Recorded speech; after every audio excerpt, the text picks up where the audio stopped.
All right, everybody, welcome back to the Millennial Sales Podcast. I'm your host, Tommy Tahoe Alemo.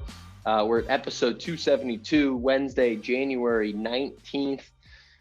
Excited for this one. This is where young salespeople come to learn the craft of sales, to get better at it, to make more money, to get their next job, all those different things. Really good episode today. Really good interview with AJ Giaccia. I hope I got that pronunciation right. Similar to focaccia, if I'm not mistaken.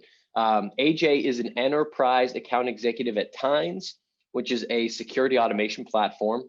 Prior to that, he's been in enterprise sales at Trey, who worked with Ralph Barzi, who's been a multiple-time guest on this show, Retain.ai, Hustle, and he actually began his career at KPMG in accounting. He played football at Oberlin College and coached football for several years, actually during his sales career. And we had a great conversation. We talked about AJ, like a few other guests, transitioned from the world of finance and accounting to sales. So we talked about why and what that transition was all about. We get into the structure of his daily routine, and he's a very disciplined guy. He's very structured, and he talks about how he works in other aspects of his life, like coaching football, running marathons, his relationships, he's engaged. And we talk about how he balances that with his sales routine, what he does at certain times of day to be successful. And if you're an enterprise seller, I think it's a masterclass in putting together your daily routine. We talked about the power of football and how that shaped his character. Talked about mentorship, some mutual friends that we have, some of the things that have made him successful in sales. So much good content in this one. I really enjoyed meeting AJ, talking with him, and I felt that connection when we were talking. It's like, okay, there's two like-minded cats on this Zoom call right now. So I hope you enjoy this. If you enjoy hearing me, I think you're going to dig what AJ has to say. So before we get to that, a quick word. Please subscribe wherever you're listening to this, YouTube, Spotify, Apple, wherever. And then hit me up on LinkedIn, Tom Alemo. Give me some feedback. Give me a follow. Would love to hear what you thought of the show. Those are the two ways that you can really support this show so that I can get better content, more content, better guests, all that good stuff, and help grow this thing. So show some love, take 30 seconds out of your day. It would really mean a lot. And now let's get into my conversation with AJ Giaccia. Let's go.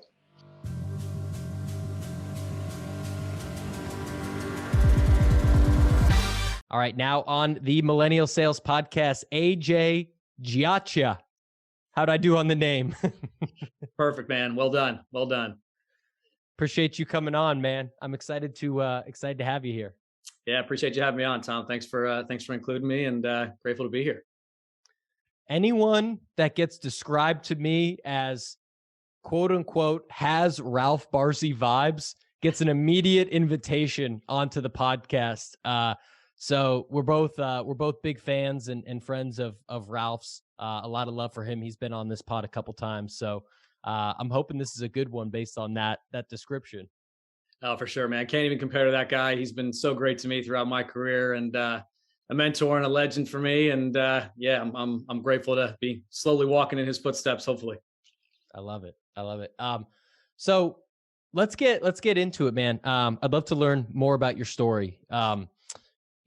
I see obviously you have like a big football background. I see on LinkedIn, similar to a lot of other guests, you actually started as an accountant. It looked like at one of the big four before getting into sales. So walk me through a little bit, like in college, I think you're an athlete, then you're getting into the accounting path. Like walk me through kind of like how that first part of your career transpired.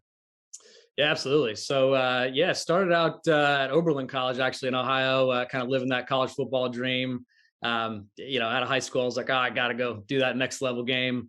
So I was fortunate enough to get an opportunity to go play some college ball at Oberlin College, and played special teams there, defensive back for 2 years. But in my second season, I actually ended up breaking my leg. So at that time, I was still kind of flirting around with a few different major opportunities, thinking econ, even flirted with some biology classes for a time. Wasn't totally sure, but once I broke my leg, and I actually ended up coming home.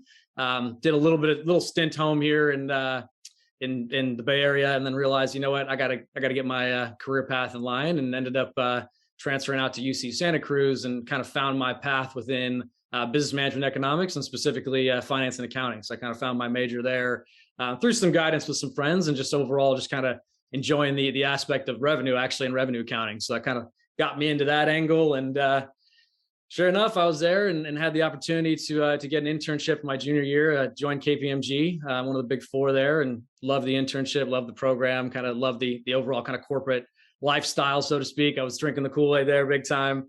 And then from there, got the opportunity to get a full-time offer after school. And yeah, joined on with KPMG, did that for about a year and a half, out of school. So I kind of got my accounting and finance background, got my level set on my revenue accounting background, so to speak. But, quickly into doing that at KPMG, I realized that I kind of wanted a little bit more. So I was actually fortunate enough to get an opportunity to join a company. I was actually I was one of the lead audit associates for a company called E2 Open, worked closely with their CFO and their controller.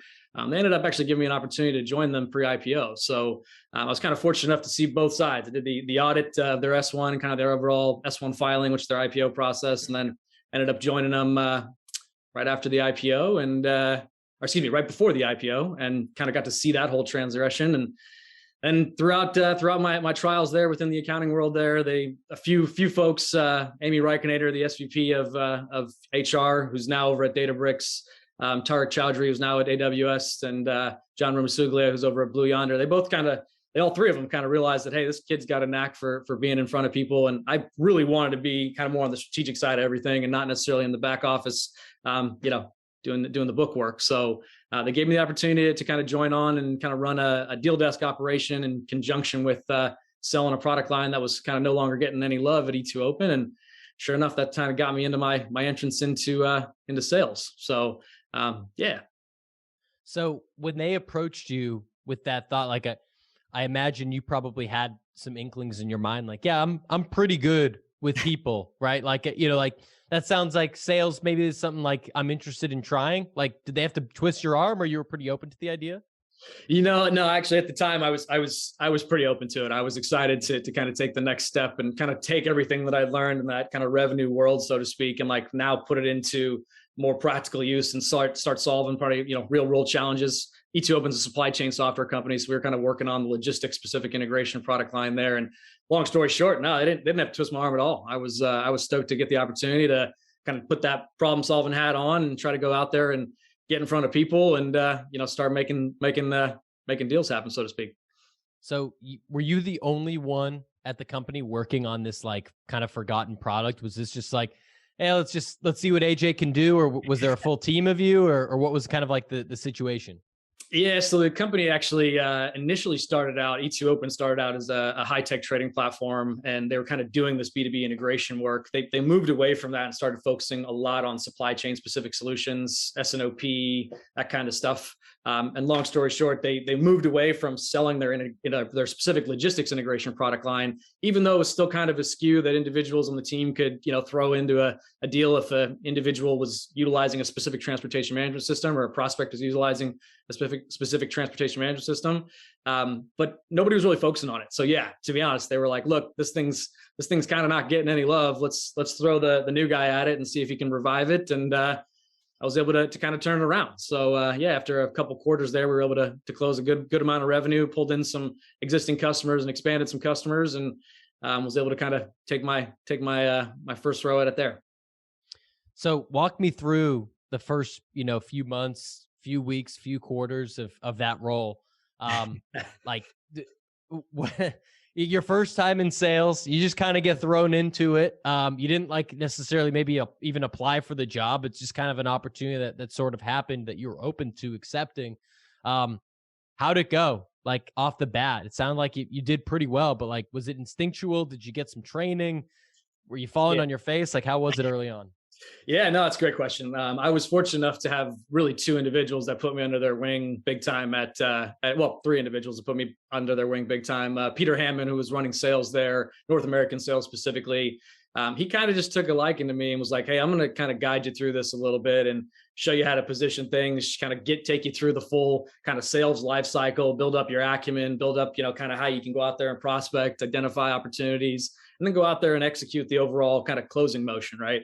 I had done a little bit of that in past life of just kind of qualifying opportunities, XDR work, so to speak, but I hadn't really done full life cycle at all. So Pete was gracious enough to kind of keep me on and, kind of have his pulse of me the whole time, which was really nice. I mean, he again, kind of gave me the opportunity to, he provided me the opportunity to bring him into discussions and kind of have his executive presence in these meetings and help me guide through that. So didn't necessarily fall on my face. And I had two other gentlemen, Michael Shetman and Tariq Chowdhury, who both just had the opportunity to kind of get in the trenches with me and guide me through these discussions and obviously life cycle management.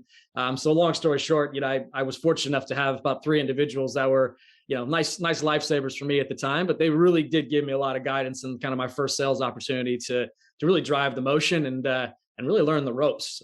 So again, was fortunate enough to have those 3 and not necessarily, come tripping out the gate, so to speak. Yeah, I love it. So I know one thing that you mentioned before we started recording was just the way that you run your day, your kind of mentality, your philosophy, your rituals, everything like that. To say I'm obsessed with how people run their days and their morning routines is probably even an understatement. I love learning about it.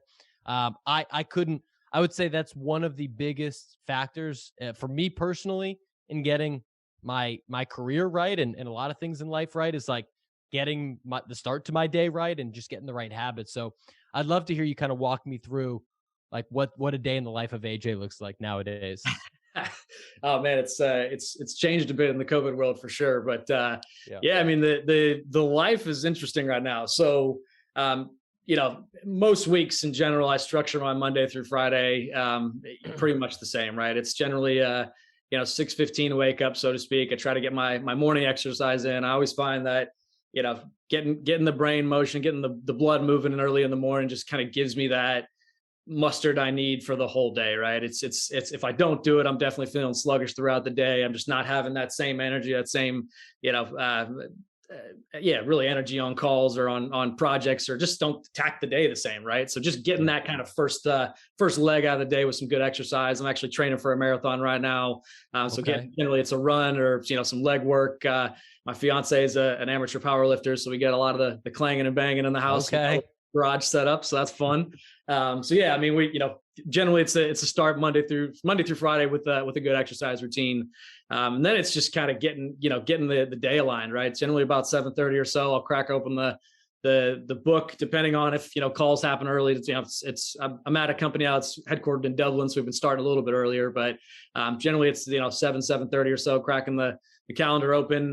Generally I'll do that the night before, but we'll get to that in just a second. But I'll take a look at the day, refresh my notes on kind of what are the upcoming calls. I try to structure myself too, where I get all of the tough calls out of the way from probably about 8 to noon in the day, right? The calls that kind of require the most energy, the most focus, the most attention, whether it's net new, intro or disco calls, or mid-cycle calls, even closing calls, right? But again, we're kind of at the mercy of some of our prospects throughout that as well. But generally I try to block my calendar that 8 to 12 is kind of that general call hour or call hours, so to speak. So that's kind of like the morning routine. Obviously I get my breakfast and my coffee in there whenever I can slip it in. So it's important to get the calories in the morning, but and then the mid-afternoon, right, is when I generally try to focus on kind of the project work, like when I'm, getting POC calls in, or, mid-cycle calls, or even, internal project work calls, event calls, et cetera. So kind of getting more of the task work done, so to speak. And then, throughout the day, I'll try to fit in some of the follow-ups, but I generally dedicate that probably for 3:30 to 5 hour of kind of follow-ups or next steps calls, just et cetera. I mean, it's kind of the admin hour, as I call it, where generally it's a lot of follow-up, right? It's what happened throughout the day, what do I need to follow up on, what tasks that customers requested. If I don't do it right after the call, then I kind of dedicate that time frame at the end of the day, assuming I don't have any calls.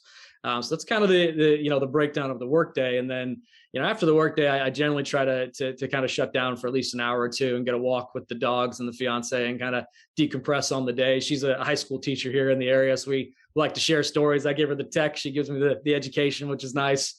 So we, keep each other balanced in that capacity, and the dogs keep us nice and balanced as well. So yes, that's kind of the early evening into dinner time. And then, I try to turn it back on from about 8 to 9 or so every night, at least. I mean, depending on the day and kind of what's going on with the quarter and whatnot. If it's end of quarter, it's generally 8 to later. Yeah.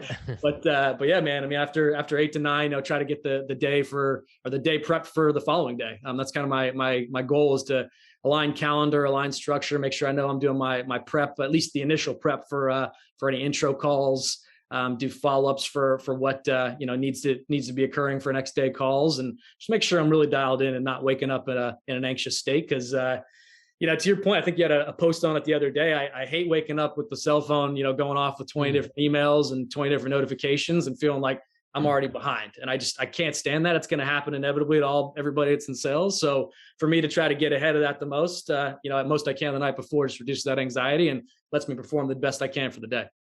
I love it. Do you do any sort of like time blocking on the calendar to map like that perfect day, or do you just rely on kind of your own discipline, or do you use tools, or how do you kind of set all that up to make sure it flows the best way possible? Great question. I was doing a lot of blocks in the past two gigs. So as I mentioned to you in our pregame here, I just recently joined Times. This is a security automation software company based in Dublin, Ireland. So I've been doing blocks best I can, but as I kind of finish my ramp here, I'm going to, especially enter in the new year, I'll have a little bit more of a block schedule. But traditionally, yes, I've been blocking my calendar of dedicated gym time, dedicated me time, dedicated hour call, or, call block windows where my XDRs know that they can book calls that are anytime available during that window, or it's kind of the preferable hour, so to speak. And then I'll block off kind of admin time in the evening, right? Kind of give that 3:30 or 4 o'clock to 5, 4 o'clock to 6 hour blocked off for follow-ups and just kind of task work that I need to get done. Then I'll always have the reminder for myself on the personal, on the 8 to 9 hour of prep for the next day. So generally, yes, I do have blocks.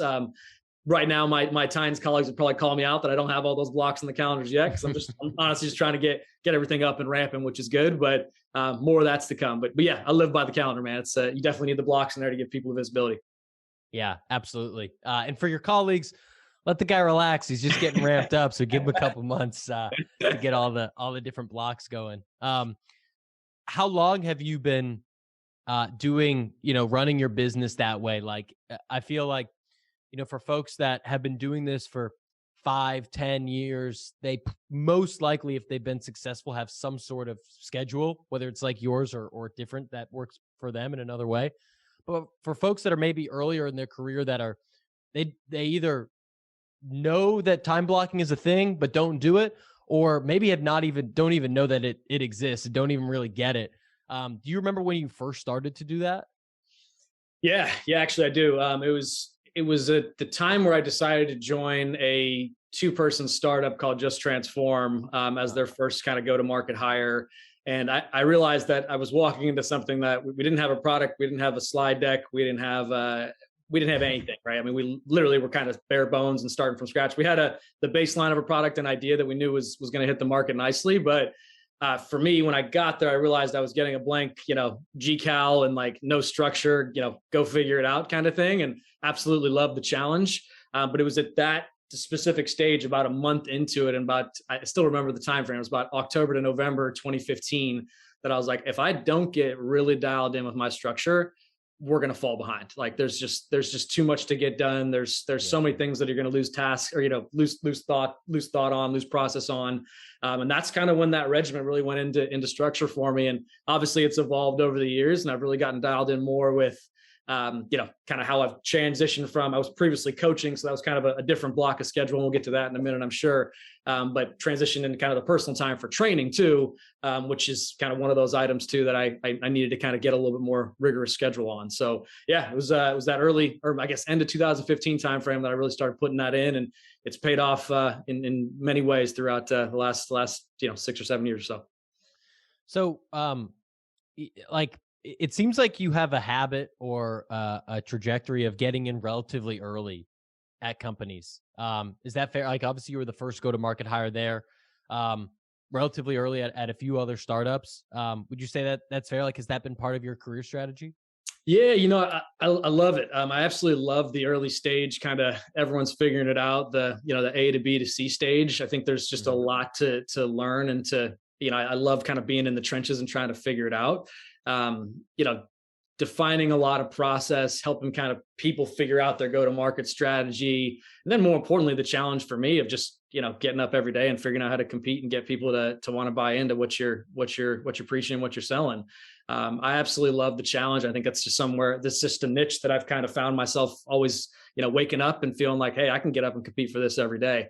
I've, seeing some of the bigger companies like the KPMGs and the, E2 Opens of the world, which are larger kind of enterprise companies. Like I do like that style and I appreciate that lifestyle, but I just find myself, feeling more competitive, like on a personal and obviously on a professional day to day of getting involved with these smaller companies and trying to figure out how to make it work.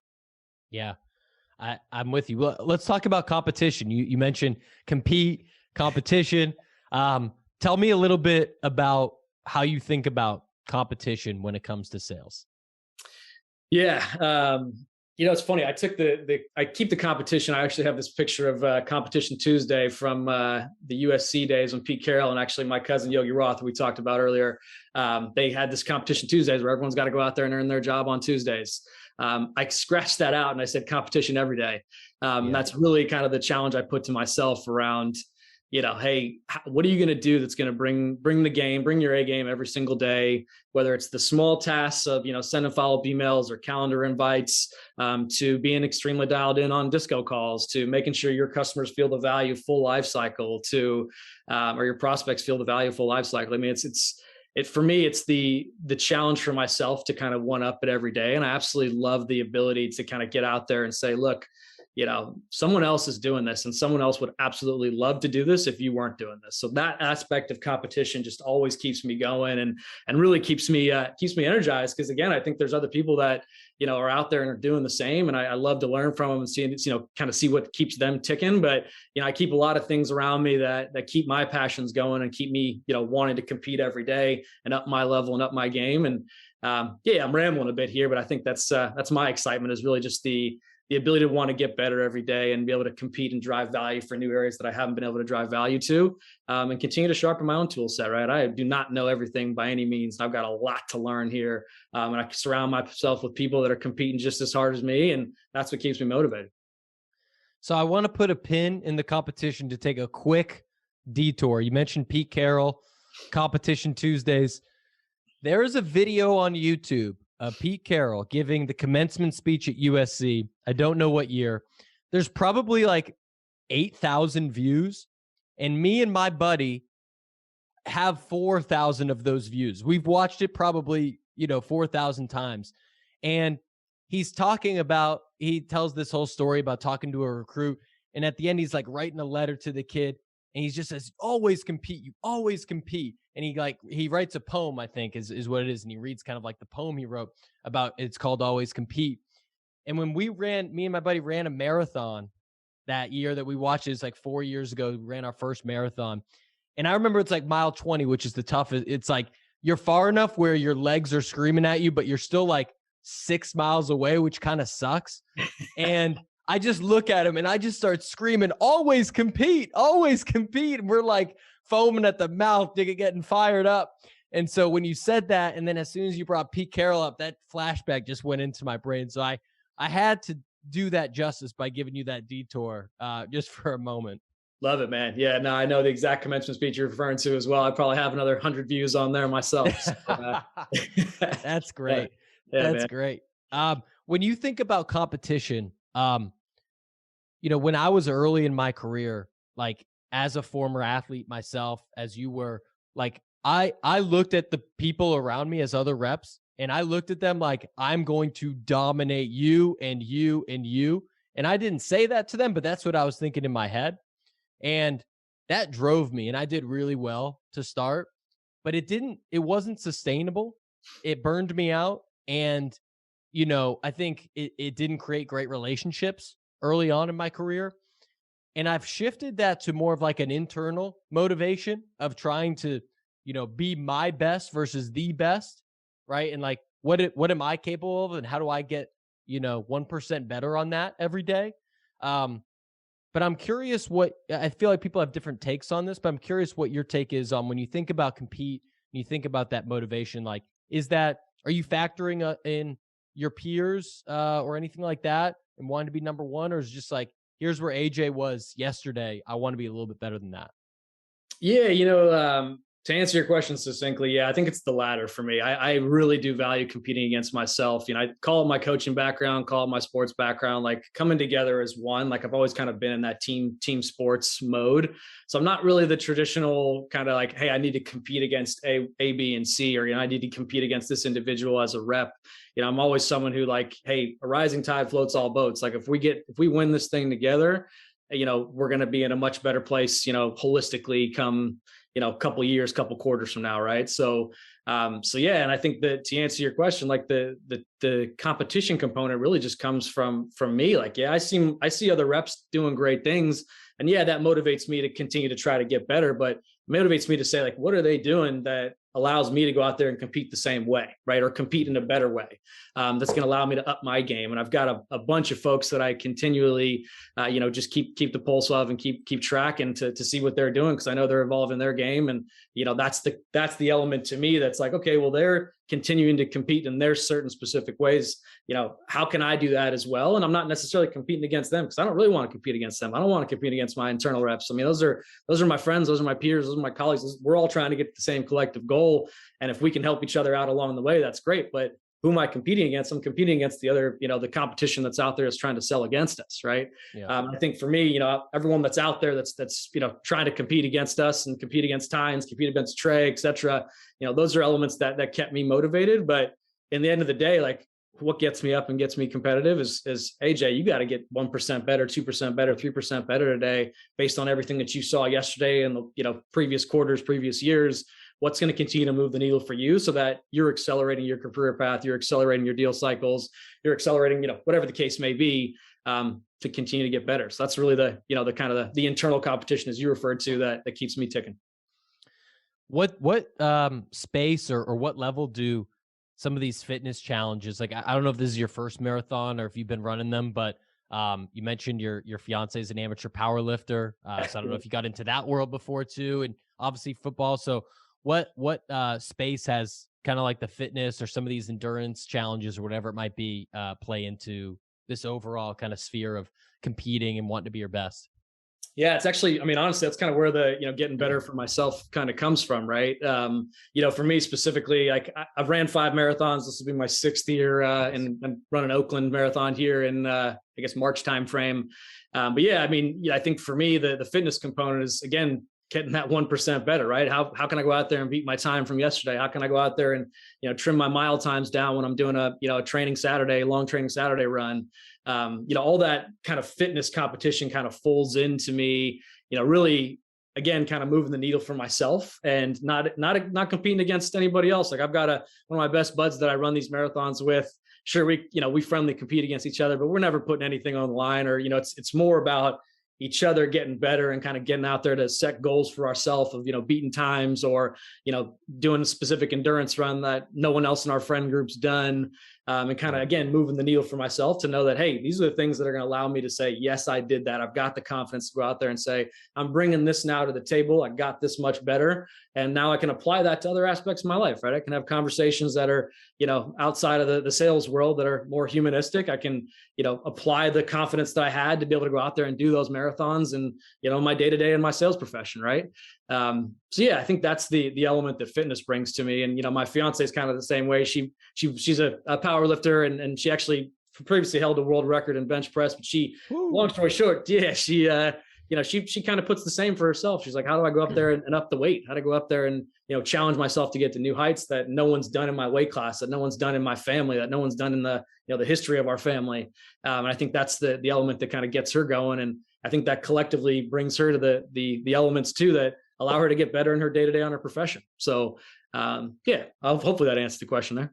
Yeah. I feel like for me, it's kind of like, I think there's a muscle to build around like doing things that suck, Yeah. And that could be running a marathon. It could be waking up early. It could be, spending a lot of time, with on a charity or coaching a team like you have, or writing a book, or just things that are overall good for you, but really challenging. And I think the more often you're able to do that, the easier that becomes. And there's a lot of parts of sales that are not fun. It's not fun, having to negotiate a big deal. It's the end of the year. We're talking, and I've got a big deal on the table right now, and my nerves are going. I'm checking, Gmail every 30 minutes for a positive update, and it's like, all right, no, you gotta level out the emotions here. And so, when doing that or doing all the follow up, all the meetings, everything that it takes to be successful is like, I think just building that muscle of kind of like mental toughness all adds up in life. Totally, man. You're absolutely right. It's that embrace the suck, right? It's the diligence to be able to get out there and do those things that eventually will move the needle, right? For me, it's for the marathon training, it's just making sure I get the miles in every week, because ultimately, if I don't, then I'm not going to go out there and get that time. If I don't, do my prep the day before, then my disco meetings are going to fall flat, right? And people aren't going to want to move forward with next steps. It's all those little things. It's the follow-ups, to your points, the diligence in doing that day to day. And kind of that goes back to the competition mode of like, are you doing everything that you should be doing that's going to allow you to get better, and competing against myself to make sure I'm doing it. Let's talk football. Let's do it. So before we get into your playing and coaching career, who's your team, NFL team? So it's a good one. My family does not appreciate it, but I was formerly an Oakland Raider fan, now a Las Vegas Raider fan. All my family is Eagle and Niner fans, so I'm the outcast, unfortunately. Okay. I'm from Boston, so I'm luckily a Patriots fan. It's been a good 20 years. I'm just curious, before we get anything else, have you seen the new Man in the Arena Tom Brady documentary series at all? I saw the first 30 minutes of the first one. Absolutely love Tom Brady, but I have not watched one since, but I've heard it's up there. Well, I feel like when I hear some of your answers, you sound like someone that is like, could be on the Patriots. It's like, yeah, we're just going to go out there. We're going to compete every day. We're going to do what we can, get a little bit better. It's just like, you've been coached by Bill Belichick or something. So I imagine you've had great coaches, great mentors. But tell me a little bit about, I know up till recently, you were coaching on the side of doing everything else that we've been talking about. Yeah. Actually, it's been a few years now, but I was coaching at Menlo Atherton High School. Go Bears. Yeah, they were a buddy of mine there was fortunate enough to pull me on. Actually, the top left picture there was the group that I started with actually my freshman year. So I took a class from freshman to JV to varsity, and then my third year there, 2018, we ended up winning the 3AA state championship with them. Yeah, so that was a really special time. It was one of those times too for me where I didn't have much to give back. I was still kind of learning, the ropes of my professional career, obviously trying to figure it out here in the Bay Area, figured out in tech. But the thing that I could give back was my time and my guidance to the young individuals that I really enjoyed spending time with. And while I kind of approached it like, hey, I'm going to bring something to the table for them, man, they brought so much to me. I learned such an incredible amount from this group of guys, a bunch of which are now playing next level ball that I still keep in touch with. But yeah, man, I think that aspect of coaching in my life, it's just one of those special times that kind of gave me the diligence to start putting into my structure, into my day, in such a way that, serving others, but also, doing it from a personal side where I just absolutely loved and embraced the community and the kids, and kind of seeing them go from, young men to really young kids to young men, and seeing them, just get better day in and day out. So like that aspect of it was, really powerful for me. One of the hardest things was walking away, but I wasn't walking away, but taking a break, I guess. But long story short, I really wanted to start as I got into more of actually joined Trey, and I realized that there was a time for me to just start putting my full spirit into selling. And so I had to take a step away. But yeah, coaching, man, was just one of those just true gifts that I absolutely would love to go back to when I can. I'm sure you will at some point, and the team will be lucky to have you back. We've talked about, some mutual friends. We've talked about, Ralph Barzi as a mentor. I think you've mentioned some other folks just throughout your journey, but you seem to be someone that's a sponge and that, collects information and is able to build relationships with people. I'd love to hear you talk about just how the role of mentorship has helped you throughout your career. Yeah, man, I've been so fortunate to have a lot of folks that have been super gracious with me throughout their career path, and just kind of taking a liking to me and giving me the guidance that I needed throughout the way. For me, there's really a lot of steps. I mean, you talked about Ralph. I mean, Ralph kind of got me the opportunity to really start thinking about how I build my brand, right, and take that to market. And as a seller that, starting to try to get more success and things rolling in my career path, how do I build that brand and get people knowledgeable about what I'm doing and what I'm selling, and how that kind of can transpire into good things that go into your actual selling game. So yeah, I mean, for me, I've just been fortunate to really have a few folks that, I mentioned Tariq Chaudhry, I mentioned Michael Shepman, Peter Hampman, a lot of folks that just giving me their time frame, Sid Cumran, Nate Gimberling, Ralph Barzi, Dom Lewis, folks that really have just really kind of taken their time frames to say, hey, look, these are the things that you're doing well. These are the things that you're not doing well. And folks generally sometimes, or I could say sometimes, don't get that, right? And so I've been extremely, fortunate enough to kind of take those nuggets that they're giving me and be able to implement those in my day-to-day. And it's really moved the needle for me in my career path. I mean, these a lot of good things have come from just the guidance that I've been given, again, throughout my short selling career here, but it's been extremely valuable and well received. So I'm not sure if that answered your question, but no, it definitely did. And it leads me to thinking about, obviously you mentioned you just started a relatively new role, you're ramping up. You mentioned some of the past roles. One thing that our mutual friend Penelope, which shout out to Penelope Yamuchi. I got to just say, everyone that's listening should go follow Penelope. No one has referred more amazing guests to this podcast than Penelope, and she puts out some great content too. But one thing that she brought up was just how good and how thoughtful you were throughout the interview process and kind of the job selection process. And so I'd love, given that we're in such a hot market for candidates, most people listening to this show, I'd guess at least half the people are probably either looking at new jobs or thinking about it. And so for the next time that folks are looking to try to take advantage of the market and find the next job, what are some of your tips or what's kind of your philosophy that you were going through when trying to find the right process, interviewing well, presenting yourself well, vetting out what's going to be the best fit for you? Yeah. So there's kind of three core components that I look at. First and foremost is the mission that the company's on, right? Like, are they doing something that I can get behind as a seller, that I can actively get up and put my best self, put all my energy behind to get an individual on the prospect side to realize that value and want to move forward with it, right?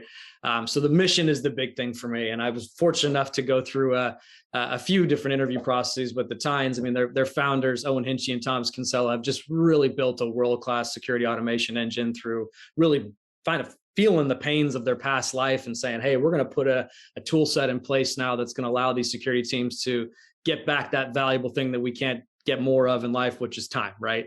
And I think that's the element for me where, finding that mission that I can really, get behind and say, I'm going to wake up every single day and bust ass to go make this company better. And that's just going to be my, that's just kind of how I tick, right? So that was kind of the first piece for me, is like, what's the mission that I can get behind? The second is more tactical on kind of the product market fit, right? Do we understand that the product is selling in a market that I can go out there and, sell into with the connections, the network that I do have? Or if it's not, the network and the connections that I do have, does it get me excited enough, if there is a product market fit, to go out there and approach these new, profiles and prospects that I haven't talked to in the past? And again, does that excite me to want to go do that every single day and compete against myself to go out there and be excited every day and go find, new avenues to go sell into? So those are kind of the first two. And then last but not least is the leadership, right? I mean, it's do you see these people day in and day out that you can learn from and move the needle for yourself in a professional manner? And I've just been so blessed with the leadership that I've been involved with in past life, from Just Transform to Hustle to Trey to Retain to now to Tynes, Ryan Crump, again, Thomas Kinsella, Owen Hinchy. These guys are just world-class practitioners that have now given me the opportunity to learn from them and learn from their skill sets, and continue to get out there and improve myself on the day-to-day. And that's the thing for me that gets me going, is like, I don't know it all right now. And going through the interview process, there's so many things that you're exposed to that you can't get it all, right? You don't know where all the skeletons are. You don't know where, all the things are off, right? And everyone's, every company's got their challenges, and that's okay. It's just, can you get behind the leadership that's guiding the ship, and feel like, hey, these are the people that I can continue to learn from and continue to scale my own self with. And yeah, those are kind of my three kind of core building blocks to evaluating companies and kind of going through the interview process. And then you asked about kind of going through the actual interview process itself, right? What are the tactical things that I do? Well, you got to do your research, right? Up and down, what's going on with the product? What's the market fit? What are the individuals that we're selling to? What are the profiles that we're selling to? What's the success that the company's already had? So really going through all those check boxes, understand the leadership and what their backgrounds are, understand the space too, right? What's going on in the market itself? Is this an area that, I think has a lot of legs that we can go sell into and drive more value to? So really doing the detailed kind of lonely work, as my cousin refers to it. And that lonely work really does pay off, and it shows in these interviews. I mean, you got to come in there, raring to go, showing your best self. And you're not going to do that if you're not prepared and don't have the knowledge set to go out there and showcase, what you've learned and what you've interviewed with, or what you've studied and researched. So that's kind of the big one for me, is really making sure you know the ins and the outs of the company, of the market, of the leadership, et cetera. And then obviously making sure you got your questions dialed in, right? What do you not know? From the research that you've done, what are the things that you care about that you're not seeing full picture of, right? So have those questions dialed in. They come across in your interviews, right? They want to know, or individuals are going to want to know, like, what does this guy actually make? What makes him tick? What makes him think? What kind of thinker is he? What kind of thinker is she?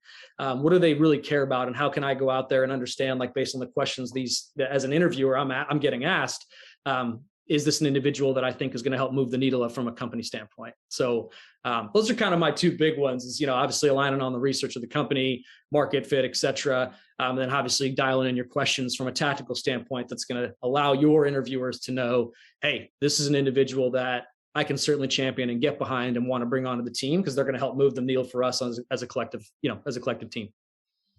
And are you someone that will, while you're interviewing probably at multiple places and trying to kind of figure out what your next move is going to be in these three criteria, do you kind of like make little tallies or notes of like, yeah, this company's like, they're an 8 out of 10 here, but they're kind of like a 5 out of 10 here, and see where that adds up? Or is it really kind of like a gut feel, like, these are the three things I'm looking at, and I'm going to talk to these companies, and like over time, I'm going to understand which one's the best fit for me? Just curious how much is like an art versus science for you?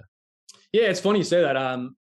In the last, I guess, kind of 2 job hunts that I've done, I actually do a pros and cons sheet. It's not a math and an equation, so to speak, but it's hey, what are the things that I like? What are the things that I don't like? And what are the things that I can, get behind and really, stand for as an individual contributor, right? And I think that pros and cons sheet has really helped out quite a bit for me as a person, let alone a professional, because I kind of implement it into my lifestyle too, right? It's like, what are the things that I like to do? Why am I running for these marathons? What am I doing on the day-to-day and my other hobbies that, again, what are the pros and cons with those? So yeah, going through that interview process, definitely the pros and cons sheet helped quite a bit. And I think when you take a step back and look at the pros and cons sheet after, going through the interview processes, are there things that are on the con side that you can tolerate and you want to, you can live with?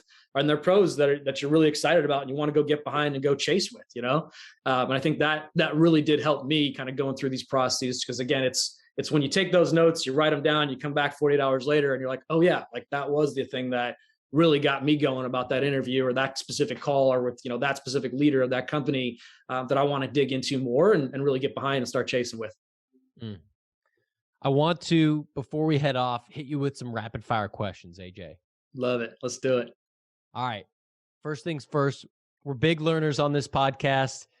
We're all on YouTube looking at that bookshelf over your right shoulder, wondering what are some books that have heavily impacted your career, your life. They could be any genre, nothing's off limits, but curious if anything comes to mind, or if not, anything good that you've read recently. Yeah. Ray Dalio's Principles up there. That's a big one for me. My dad gave me that, I think, maybe two or three Christmases ago. That's a big one for me, implementing kind of those practices and the radical truth seeking out there. That's a real good book I recommend. A Barzi recommendation that's up there. The Phoenix Project, just finished reading that actually. So that's a good one that's up there. Let's see. Mindfulness, Outliers, jab, jab, jab, right hook. Yes, I mean, there's a few there's a few good ones that are out there that I've enjoyed. Most recently, that's been the Phoenix Project, and that was a Barzi recommendation. So, and isn't that about like DevOps? Yeah, exactly. Yeah, it's a story about a DevOps team, IT team that kind of shows the trials and tribulations of what they go through on a day to day. Great read. Okay. Cool. I like it. All right, what's bumping in the AJ? Spotify or Apple Music, whatever you plug into the headphones during these runs? It's funny. I've actually been on the YouTube chill out vibe quite a bit. Okay. It's interesting. It's been kind of one of those in the last, let's say, quarter or two. It's just been kind of zenning me out on the runs, specifically on some long ones. But then I find myself popping it in when I've got downtime or admin time, so to speak, at work, where it's like, all right, I need to bang out 4 or 5 follow-ups. Like, let's put on some chill out and just go from there. When I'm not doing that, I'm listening to hip hop, rap. I got a little bit of some EDM in there when I need to get a little bit more of a hype going for the morning or something. Big fan of Kygo out there as well, so that's been a fun one for me. That's kind of the stuff that's bumping at the moment. Okay, I like it. It's weird. I've been on that same kick on YouTube. Those, like, I don't know if it's the same for you, but it's like low key rap beats or something and it's like a 3-hour playlist. And so if I'm like prospecting or writing emails or whatever, same thing. I like it. If you're, I'm not sure what your podcast stamina is, but curious, like, do you listen to other podcasts? Like again, it could be sales, could be completely other subjects, but curious if there's any pods, YouTube channels, people you follow on LinkedIn, anything in terms of the content game, else that you haven't mentioned that, you're keying into. Yeah. So I'm listening, I pretty regularly listen to the It Factory. It's Yogi's actually his podcast. That's been fun. He did Life Without Limits for quite a bit, and that was kind of his formal podcast. I think he's moved it into the It Factory now. So that's one that I subscribe to. Sales Hacker out there, I listen to that quite a bit. Obviously yourself, it's been a big one for me. I'm just kind of hearing the day-to-day that people go through and just kind of, again, trying to implement the tips and tricks that I can take into my game. I'll occasionally listen to the daily out there just to kind of hear what's going on in the larger world that I'm not exposed to if I can't catch the news or something. Those are kind of the big ones. As far as other content stuff, like I'm tracking all the main folks on LinkedIn that I want to be listening to and gathering their tips and tricks. It's the John Barrows, the Barzis, yourself, Kyle Coleman. There's a lot of big names out there that I track and try to gather insights into. And, it's been fun kind of seeing the evolution through COVID on kind of the tips and stuff that have been coming through and kind of how I've been trying to implement that in my game day to day. Any tools or apps or anything that you use throughout your day that have made an impact? Or are you more like pen to paper, regular, I don't know, to-do list, like kind of old school guy? Or do you have any new tech or tricks that you can share with the crew? It's funny. I am definitely an old school guy. So I am definitely still pen to paper. It cracks me up. All my colleagues are still like, wait, so you convert all that into notes and pump that into your respective repositories that you need to share with. So I'm still very much an old school guy, but I'm using all the traditionals that are out there, the Calendlys, the Dooleys of the world, Salesforce's Zooms out, I just recently moved from outreach to SalesLoft for a SalesLoft shop here at Tynes. So that's been cool. Okay. But yeah, nothing that's too kind of out there. I had downloaded Scratchpad at one point. I know that's one that's out there that people are really loving at the moment. Yep. Probably got to give that another run. And then another big one that I'm actually kind of helping spearhead right now is a company called AirCover. So that's an interesting one that I'll have to send you a link to that one after this. What do they do? So they're kind of conversation prompting almost for individuals that are on like frontline sales calls. So it's been a unique kind of journey watching them grow, and shout out to David Levy on that one. So kind of like I'm having an intro call with you and they might prompt me with good questions to ask and things like that. Yeah. And then, based on what they're saying and kind of obviously past discussions that you've had, you've got a repository that you can go out there and take a peek on, what got them to open up during, this call, or what tips and tricks are out there that, I can leverage for this following call. So that Cool. kind of air cover repository. Yeah. I like it. All right. My last rapid fire. Who do you want to see next on the Millennial Sales Podcast? Oh, that's a great call. Interesting. Have you had Victor Baglio on here? I don't even know who that is. Oh, I might have to give Victor. Come on, man. Victor Baglio. Yeah, I might have to give you an intro there. He's world-class sales development leader. I think he's with Lean Plum right now. Okay. Another individual that I think would be phenomenal on this podcast. Someone I haven't talked to in a while, but came to mind when actually I was looking through some old slides early this morning. And I saw some from our past life at E2 Open, but he'd be an individual I think would be interesting to have on the call for sure. All right. Well, Victor, we're coming for you. You're officially on my prospect list. AJ, I appreciate you coming on, man. I think Penelope was right. You have major Ralph Barzi vibes. That's maybe the best compliment I've ever given a guest on this podcast. I can't get much better than that. Was there anything that we didn't get to that you wanted to cover off on? No, I appreciate you big time, Tom, for having me on. Grateful to be here, and obviously just been a pleasure kind of watching your podcast growth, and looking forward to more podcasts down the line. And shout out to my team at Times for all the help that they've been giving me on my ramp, and excited to help grow and do them proud. So no, I'm all good, man. I sincerely appreciate your time today. Absolutely. And for if anyone wants to get in touch, maybe LinkedIn might be the best place. They can shoot you a note. Yeah, LinkedIn would be great. Yeah, happy to connect, and I'll happy to send over email and all that as well. Oh, awesome, man. AJ, appreciate you coming on. Likewise. Thanks so much, Tom. Thanks for checking out that episode. Happy January, start of the year. Let's kick some ass. Again, one of my goals for this show is to get as many subscribers wherever you're listening here on Apple, Spotify, YouTube, etc. Subscribe, leave a review, and then hit me up on LinkedIn, Tom Malemo, or any of my other socials at Tommy Tahoe. Look forward to connecting with you there. Peace.